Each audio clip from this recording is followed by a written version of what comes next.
Peter, sudah lebih dari seminggu nih ya Ya. kenaikan harga BBM. Kamu ngerasa nggak ada pengeluaran yang berat gitu atau gimana? Yang paling berasa itu biaya transportasi, khususnya untuk kalau pada saat kita naik kendaraan umum. Oke. Jadi naiknya sih nggak banyak, cuma Rp1.000. Tapi kalau misalnya kita harus ganti 2-3 kali, terus sering, jadinya berasa juga. Berasa juga ya. Nah makanya walaupun kemarin baru gajian nih Peter ya, kita tetap harus bijak-bijak mengatur keuangan kita.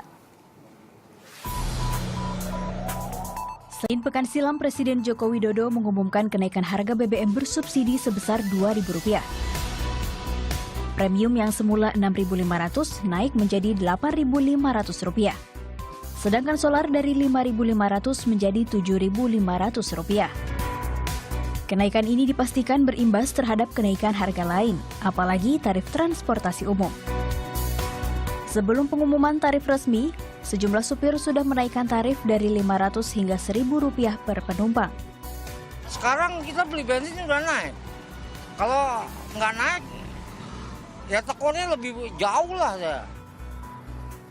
Saya minta pengertian dari para penumpang aja gitu loh. Ya karena mungkin masa mesti saya beban ini saya tanggung sendiri gitu ya kan. Nggak bisa, sedangkan kan setoran nggak mungkin turun. Pemprov DKI pun mengamini kenaikan tersebut. Guna mencegah polemik, harga yang disepakati adalah kenaikan Rp1.000 untuk angkutan sedang seperti Metro Mini, Kopaja, dan Mikrolet. Dan sudah disetujui dan sudah ditandatangani peraturan gubernur tentang kenaikan tarif tadi. Hari ini diundangkan sehingga resmi berlaku hari ini untuk bis yang kelas umum tadi tarifnya Rp4.000. Pada Januari 2003, harga premium dan solar berada di level Rp1.800. Harga terus meningkat, lalu melonjak pada Mei 2008 senilai Rp6.000 untuk premium dan Rp5.500 untuk solar. Setelah itu harga terus turun hingga Rp1.000 pada 2009. Namun pada 2013 harga BBM sempat naik Rp1.500. Dari Rp5.000 menjadi Rp6.500 untuk premium dan Rp5.500 untuk solar. Kenaikan harga BBM berimbas pada kenaikan tarif sebesar 25%.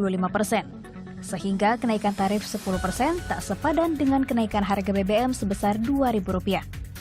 Alhasil, masyarakatlah yang terkena dampaknya. Menurut saya sih wajar karena mereka juga harus menyesuaikan. Tapi ada beberapa angkot yang saya naikin nggak wajar banget gitu.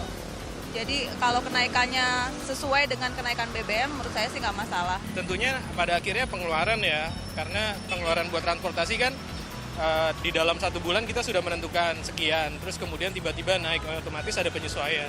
Kalau dari segi yang menengah ke bawah itu nyekek, ibaratnya menekan ya, dari segi ekonomi kan karena dari bawah itu orang-orang pasti yang namanya makan, kebutuhan sehari-hari pasti bakalan berpengaruh sama penghasilannya dia. Kenaikan Rp1.000 sementara ini dianggap wajar oleh organisasi angkutan darat atau Organda. Namun untuk mewujudkan kendaraan yang nyaman bagi semua orang, Organda meminta pemerintah perlu berupaya lebih banyak lagi.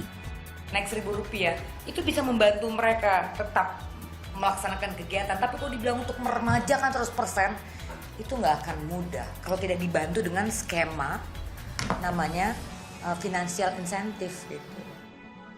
Pengamat transportasi menilai kenaikan ini perlu dipikir masak-masak. Tidak hanya sekedar menaikkan harga, namun juga bertanggung jawab agar keberlangsungan transportasi umum tetap ada dan bisa optimal melayani masyarakat. Kenaikan ini harus hati-hati juga, hati-hati dari sisi operatornya juga, karena bisa saja makin lama nggak ada orang yang naik di situ.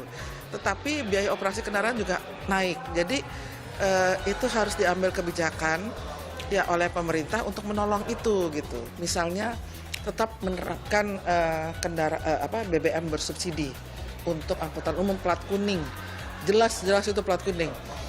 Bisa aja dalam perjalanannya itu akan jadi ada kecurangan-kecurangan. Tetapi itulah tugas pemerintah untuk mengawasi. Bagaimana dengan pemerintah? Upaya yang dilakukan dianggap sudah maksimal, namun mereka meminta masyarakat bersabar seiring dengan pergantian pucuk pimpinan di ibu kota.